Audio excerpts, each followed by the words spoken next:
जितनी इज्जत अफगानियों की इमरान खान के लिए है दिल में है, इतना वो पाकिस्तानियों में भी नहीं है जो इनके लिए दिल में है। हमें सर फ़ौरन ही इमरान खान को रहा करना चाहिए ताकि वो इस बीच में पड़े, क्योंकि जंग शुरू होने वाली है, बल्कि शुरू हो चुकी है। वाकई जंग शुरू है और अल्लाह खैर करे। अगर हमने इमरान खान को रहा न किया तो खुदा की कसम कुछ नहीं बचेगा। आपने एक ऐसी पार्टी को टारगेट बनाया हुआ है जिसकी आवाम में 80% से ज़्यादा मैंडेट है, और उसका अमली मुजाहरा आपने 8 फरवरी को देख चुका है। जो बोगस 47 के तहत यहाँ पे जो आए हुए हैं, जो उनको सीटें छीनी गई हैं पीटीआई से, आप सबके सामने ये है। सर मैं आता हूँ, चूँकि मेरा ताल्लुक फाटा से है तो मैं फाटा की तरफ से आता हूँ।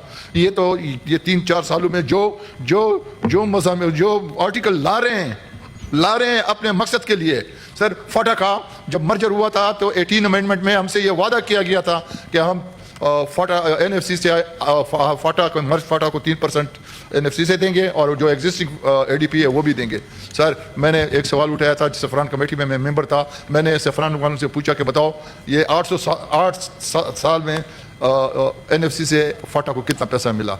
सर उसका जवाब क्या था, ये मैंने इरफान सदीकी को वो इन राइटिंग में ये जवाब भी दिया था।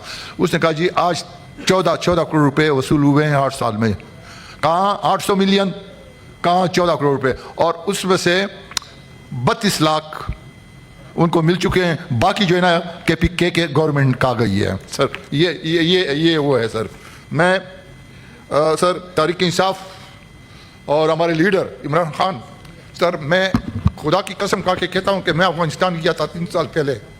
सर जितनी इज्जत अफगानियों की इमरान खान के लिए है दिल में है, इतना वो पाकिस्तानियों में भी नहीं है जो इनके लिए दिल में है। आज ये अफगानिस्तान के साथ जंग की हालत में है। हमें सर फ़ौरन ही इमरान खान को रहा करना चाहिए ताकि वो इस बीच में पड़े, क्योंकि जंग शुरू होने वाली है, बल्कि शुरू हो चुकी है।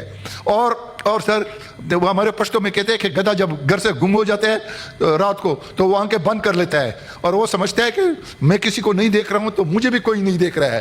तो सर हमारी मिसाल वो गधे वाली हैं। खुदा के वास्ते मुल्क को देखो, मुल्क तबाह और बर्बाद हो रहा है। महंगाई कहाँ से कहाँ पहुँच गई है पाकिस्तानियों। और आज से मैं अपनी फ़ौज को विड्रा कर रहा हूँ। सर ये कायद आज़म रहमतुल्लाह अलैह के अल्फाज थे। और आज क्या हाल है सर, आज ड्रोन हमले हो रहे हैं, मिसाइलें चल रही हैं, दबा के जंग शुरू है। और अल्लाह खैर करे, अगर हमने इमरान खान को रहा न किया तो खुदा की कसम कुछ नहीं बचेगा।